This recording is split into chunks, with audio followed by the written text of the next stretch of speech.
Thank you for watching MMA Oddsbreaker. I'm Frank Trigg. That is Desmond Green getting ready to fight Fabricio Costa da Silva coming up here in Pechanga Resort out there in Temecula, California. Des, this is the first time that you and I have got to speak.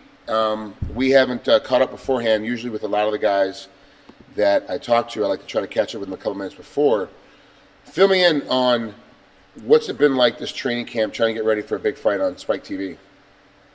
Well, it's actually, this is all exciting to me. Like, I just graduated from UB in 2012, and, I've been training MMA for like a year now.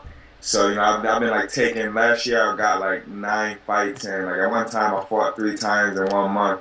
And, like next thing you know, my manager's like, hey, Bellator wants you. And I'm like, are you serious? Like, man, this is great. Like it's just such a big step up.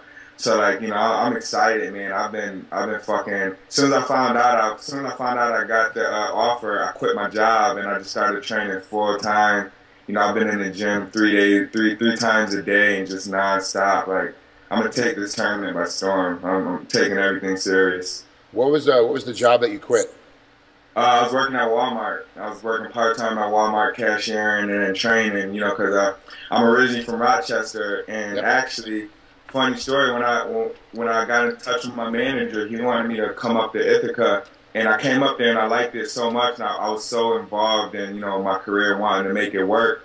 For like the first 4 months, I actually worked overnight at Wegmans in Ithaca because I didn't have a place to stay, so I got an overnight job. I would work overnights, and then I would go to the gym in the morning, sleep from about 9 to 12, and then train, and then at nighttime go to work. And then come in the morning and sleep in the gym. This happened for about 4 months. I saved up enough money to get an apartment. And then I stopped working overnights and started working at Walmart. And then this next offer came, and I was just like, all right, well, I'm done working. Because, I'm confident in myself. Like, once somebody gives me that opportunity, to fight on a big stage, like, I'm going to take it for everything it's got, and I'm going to win. So, I'm back in the basket. What high school did you go to in Rochester? Rush Arietta. Yeah, Rush Arietta Central High School. Shout out to them. I loved it there. Yeah, they're Shout out to our wrestling coach. He's the one who got me into wrestling when I was about in 9th grade, and then I just became really good at it and helped me transition in there. Who's the head wrestling coach over at Rush? Mickey Marlowe. Yeah, Mickey Marlowe. Yeah. Yeah. I'm from Rochester. I graduated from East Irondequoit. Oh, okay. Yeah, born and raised. Yeah. So that's why you're. We used to be rivals, ER and Russian. Yeah. Back not when I was going to school, we weren't. We used to crush you guys. There's no rivalry at all. Now you guys got good. We suck. It's just kind of how it works out. It's the nature of sports. Like one, just ebbs and flows. Yeah. And my brother actually graduated from University of Buffalo as well with his law degree. He went to University of Rochester and graduated from UBuff. What did you get your degree in from UBuff? I got my degree in Health and Human Services with a minor in elementary childhood, basically like a teaching/coaching degree. Yeah. Do you, now that you're in the MMA full time, do you actually ever see yourself going back and teaching, or do you only see yourself coaching at a different level? Yeah, definitely coaching at a different level. Like my ultimate goal is like after I'm done fighting, I want to open up a gym. I love wrestling, so I want to teach wrestling. You know what I mean? I want to teach wrestling, teach MMA. But yeah, as far as the student teaching in school, I was more kind of. I went to college to wrestle more or less, and I picked up that major. You know what I mean? You know how it is. Yeah. It's funny. One of my wrestling coaches always go, "You're student athletes." You say student athlete. 2-1.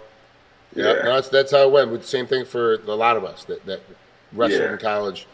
We end up getting the degree we're closest to when it's time to declare. That's kind of how it works to help. I think my first 2 years up there, I was I didn't have a major. I was undecided, and then like once they force you to pick a major, I'm like, well, this kind of could tie into what I want to do. Yeah, that's exactly right. Same with everybody. Now, are you one of those fighters that sits around and watches a bunch of tape and a bunch of video on your opponent, or you got to just let your coaches kind of handle everything? Yeah, no, I let my coaches handle it. Like the only time I've ever watched a video on this guy is with my coaches, and I maybe only watched 3 videos because my coaches know. Like I'm not a fan of watching videos on guys because at the end of the day, I'm gonna go out there and fight how I fight. No matter what he does, I fight how I fight. Not I don't want to prepare for him. I want to prepare myself for myself. You know what I mean? Because I feel like, you know, if I go out and fight my fight, it doesn't matter what he's gonna do, he's still gonna lose. You know, so like I watched like maybe total like 20-minute worth of video on him, and you know, came up with a game plan, and then from there on, it's just training. You know, focusing on my own self. Because I feel when you watch videos and you get so involved in what a guy does, when you go out there, all you're thinking of is watch out for this, watch out for that, instead of trying to attack. I'm more of a guy that loves to attack, loves to push the pace. You know, I'm a wrestler, so I'm always grind, grind, grind. What's your first impression when you first started watching that tape? What's your first thoughts on your opponent? All right, well, you're gonna laugh, but this is the truth. The first fight I seen of him was him versus Frodo, and I was just like, that was horrible. That was a horrible performance. Like, I was like, man, he's got to go back to the drawing board, because, you know, Frodo's good, you know, but I'm bigger, faster, stronger. I'm coming down from 55 also, you know, so I'm 5'10", you know, I'm a big guy, so, you know, I'm going to be out in the space. And I actually seen it, and I'm like, you know, what Frodo did to him, I want to do to him, but even worse, you know what I mean? Like, guys I love, to me, Fabricio is a guy that likes to fight off of his back. He's a Brazilian Jiu-Jitsu guy, you know, he likes to fight off of his back. And that's a lose-lose situation with me, because I'm a strong wrestler. You know, I'm real aggressive. I've been working with my coach on good positioning, you know, on top. So, to be honest, I wasn't too impressed with him. You know, I thought he was, like, skinny. He tired out quick. So, I was like, yeah, you know, it's not looking good for him versus me. Now, who are you training with, and who are your coaches right now for mixed martial arts? So my main coach is this guy named Matt Lee. I don't know if you know him, Matt Sung Lee. He was a fighter from Maine.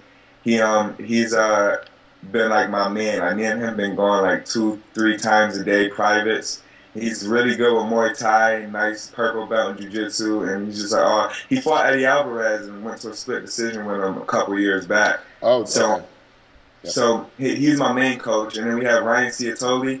He's like I also work with him and do pads with him, but mainly it's just me and Matt Lee.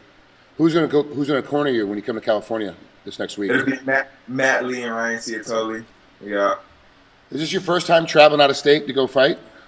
No, actually, I'm from New York, so all of my fights are out of state. You know, I fought up in but all of them are up, like, you know, up Maine, New Jersey, Rhode Island, Pennsylvania.